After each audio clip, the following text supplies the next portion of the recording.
2020 has been the best year of your life. I mean, would you agree? Or are you thinking to yourself, dude, you've been under a rock? Are you crazy? Or rather worse, is your head in the clouds? I mean, you don't know what we've been through. You don't know the struggles, the obstacles, the battles we've had to endure. So how can you make such a statement, right? Well, let me land my plane on the runway of reality. And let me say it this way, that 2020 has probably been one of the most challenging years of your life. Now can you resonate? But what's the difference? What's the difference between me defining 2020 as the best year ever or the most challenging? What's the difference? What's the difference? What's the difference between a bad year and a great year? What's the difference between a problem or a platform? What's the difference between an obstacle or an opportunity? What's the difference between new pain or more purpose? What's the difference between the end of your story or the push you needed to finally create history? What's the difference? Man, if we're honest with ourselves, no matter the age, race, stage, or status, to some degree, this year has challenged our capacity.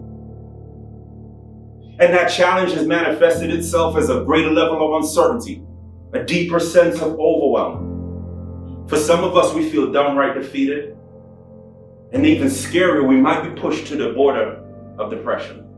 If 2020 was a word, or I can't wait for this year to be over. Because 2020 has been a disappointment. But has it? Have we really been disappointed?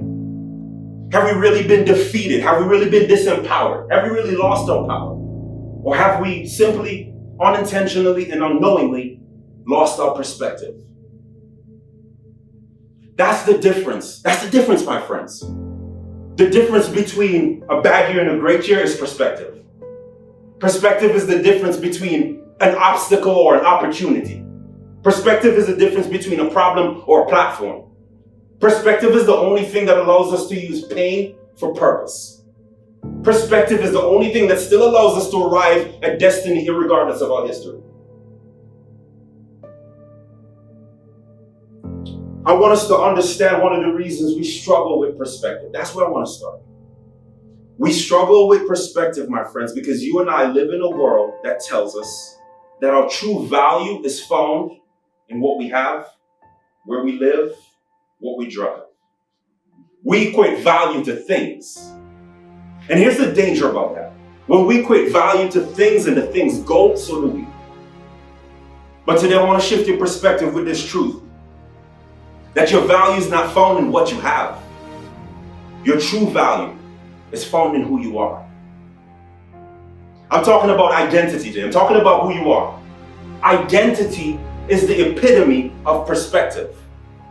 Identity is the voice of truth that reminds us that, listen, I am not my lies. I am not the limitations. I am not the labels. I'm not the circumstance. I'm not my failures. They may have shaped me, but they are not me. I want to really help us to embrace the power in who we are, because listen to me closely. When you know who you are, you know who you're not. Or I'll say it a different way. When you have identity, you don't need validation. Or maybe I say it a different way. When you're bold in your stance, you cannot be controlled by your circumstance. And so I want to help us today, because it's so important that we truly understand that our value is not found in what we have, but in who we are. It's so important, and I'm adamant today before we get into anything later on today, that we build the right foundation. And yeah, you may be learning that from me today, but can I be honest with you guys? You know where I learned that lesson? I learned that lesson from my 8-year-old daughter.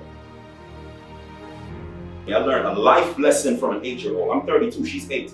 I should be teaching her, she shouldn't be teaching me, right? Wrong, that's pride. And pride always comes before a fall.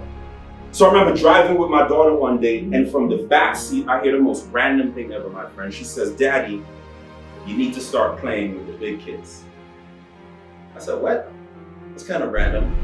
So I'll be honest with you, I ignored her, continued driving. But she said it even louder. She said, "Daddy, you need to start playing with the big kids." She says, "Daddy, when you started your business, you're playing with the small kids. But it's time to start playing with the big kids." I said, "What could be good?" She said, "You started your business, and when you started your business, you told me that You are gonna one day have a building with your company's name on it. You're gonna have an office, you're gonna have people working along with you. She said, Daddy, it's been a year and I don't see that yet. That's unrealistic, right? But in all seriousness, something was unrealistic until someone did it. So unrealistic is to some degree a self-imposed limitation. So maybe it wasn't that my daughter didn't get it, maybe I don't get it. Within the first year of my business, I had some successes. But if I was honest with you, I have faith, but I had some fears. I exuded some confidence, but I was battling doubt. I had vision, but I was insecure because I was operating on the level that I saw myself. I'm here today to relay my daughter's message to you, but I don't want you to lose me yet. And maybe for you, it's not a corporation. Maybe for you, it's leveling up in your relationship.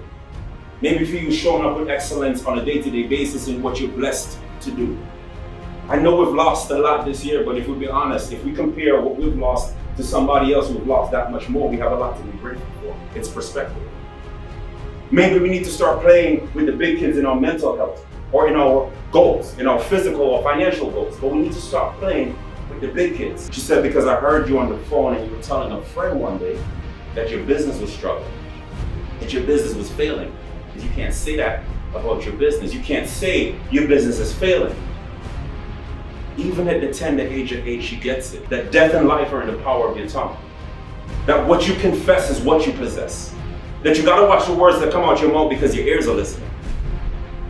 I want to lay the foundation. I want to give you guys 4 powerful, profound, and practical tips to help you to shift your perspective, to help you to regain your confidence and to take back your power. Tip number 1, watch your words. As simple as that. Things have happened to us in life. But if we're not careful, we will allow what happens to us to define or redefine us. My friend, you are not what has happened to you. But we will create our reality when we regurgitate our regrets. I'll say that again. We will create a reality when we regurgitate our regrets. We don't understand the power that our words have. Our words can create a prison.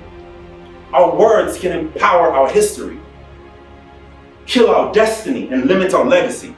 Identify and trust your truth. We were not created to do life on our own. We were created to do life in the confines of community. We need each other. But we got to be so intentional about the people that we're connected to. Because there are 2 types of people in this world. People who are going to complement your purpose, or people that are going to compete against your purpose. If you want to go quickly, go alone. But if you want to go far, you have to go together. Step number 1, watch your words. Number 2, identify and trust your troops. Number 3, create a vision. I'm always inspiring people to create a vision for your life. You need a true north. You need to know where you're going. You need a vision that you have clarity on, a vision that you're connected to, a vision that you're convicted by. Because if we go through on a day-to-day basis and we don't have a vision for our life, then we're allowing life to give us a vision. But I want you to understand, without a vision, you will be distracted or destroyed by distraction. So we need to have a vision. Number 1, watch your words. Number 2, identify and trust your troops. Number 3, have a vision. Number 4, focus, don't fight. What do I mean by that? We're gonna face obstacles and challenges and things that are gonna test our ability. I call those things giants. The giant in your life is something that is sent to test who you are. And a lot of times we can be distracted by our giants. But maybe, just maybe, the giant isn't called to destroy you, but to distract you.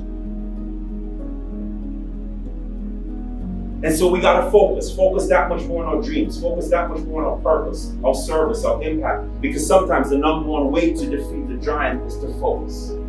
One of the greatest battles that we face on a day-to-day basis, guys, is not the battle of the unknown. It's the battle of you staying true to the true definition of you, while the world tries to conform you to its perception of who it thinks you should be. One of the greatest battles that we face on a day-to-day basis is not the battle of the unknown. It's the battle of you staying true to the true definition of you, while the world tries to conform you to its perception of who you should be, of who it thinks you should be. Your value is not found in what you have. Your true value is found in who you are. You are valued, you are able, so that makes you valuable. I'm me give you one more because I got to get this off. Don't let people dilute you because they can't digest it.